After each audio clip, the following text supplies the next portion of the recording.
Nessa aula, vamos falar da obra do artista Maurits Cornelis Escher. Ele nasceu em 1898 em Leeuwarden, Holanda, em uma família abastada. Não foi aluno excepcional, suas notas eram boas em desenho, mas medianas em matemática. Quando decidiu ser artista, penou para convencer os pais, mas contou com o apoio do seu professor, Samuel Gessurum de Mesquita, um importante artista holandês. No fim, Escher recebeu a ajuda da família e se tornou conhecido pela presença da matemática e da ilusão de ótica em suas obras. Apesar de reconhecido pela originalidade e habilidade, ele era visto pela classe artística como intelectual demais e poético de menos.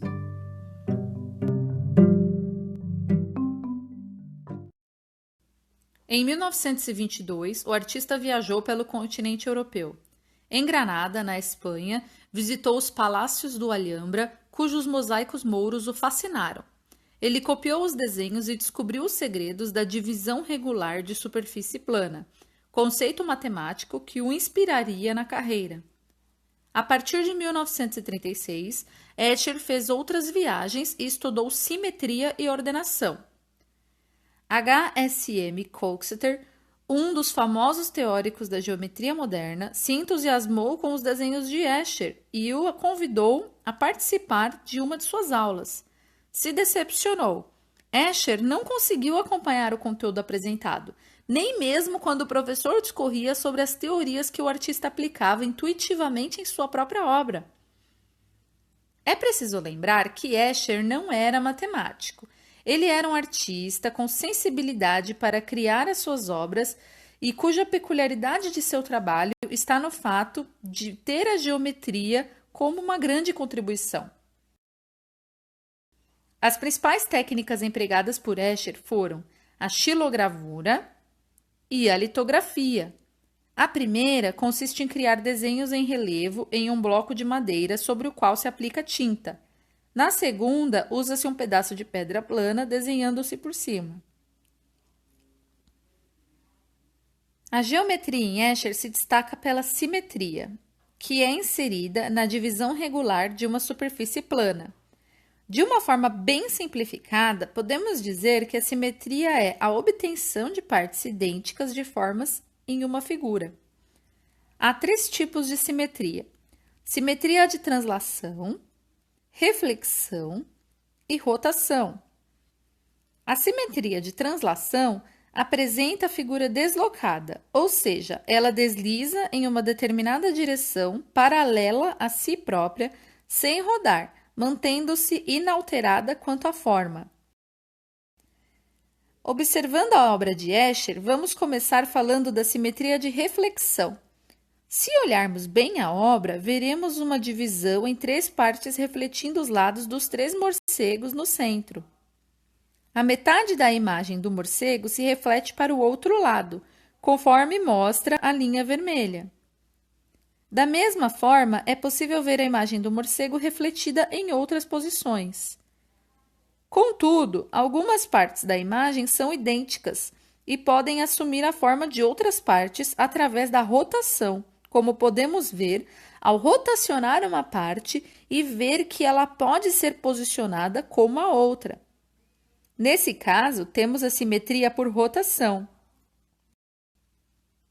Além dessas partes equivalentes a 60 graus, podemos ver a rotação na divisão da imagem em três partes rotacionadas. Logo, vemos novamente a simetria por rotação. Para entendermos a questão da rotação e da reflexão em Escher, é essencial que compreendamos diferentes perspectivas. Observe que a mesma imagem pode ser dividida de formas diferentes. Em ambos os casos, temos três partes de 120 graus. Estas partes mostram organizações distintas da mesma imagem. Se isolarmos estas partes, podemos ver que ambas as formas podem ser rotacionadas. Tudo depende do foco, pois podem haver formas distintas de simetria de rotação na mesma imagem. A primeira foca no anjo e a segunda no morcego.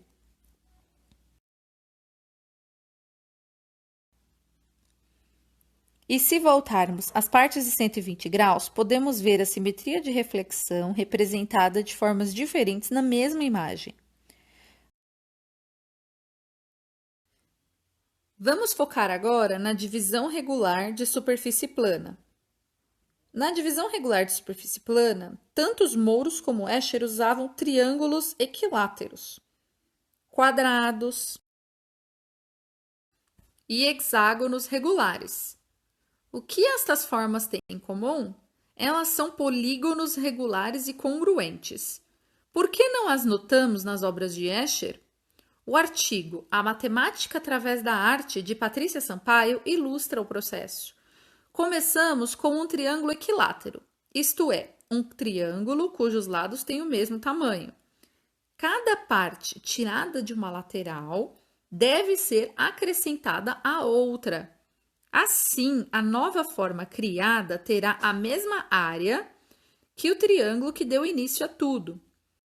Desse modo, cria-se uma espécie de quebra-cabeça, onde a figura obtida tem que justapor, ou seja, ter um encaixe perfeito, a outra igual a ela.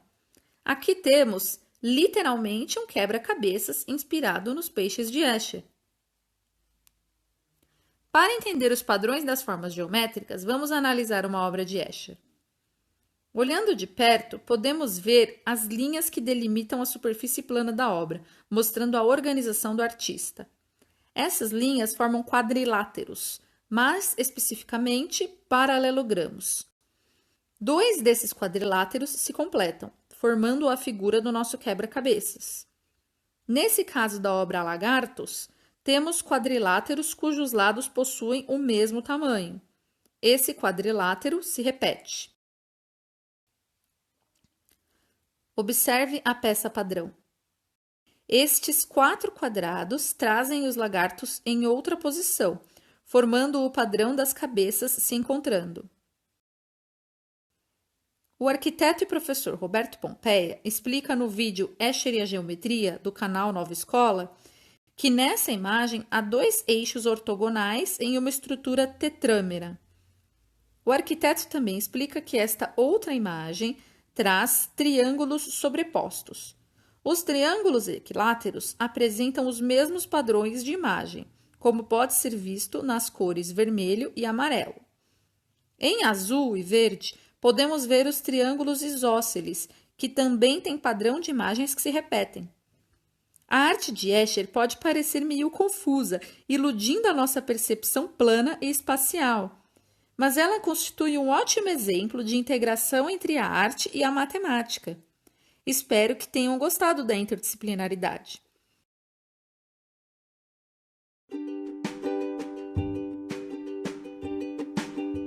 Estas são as referências das fontes consultadas para a elaboração do vídeo, incluindo todas as imagens que foram utilizadas.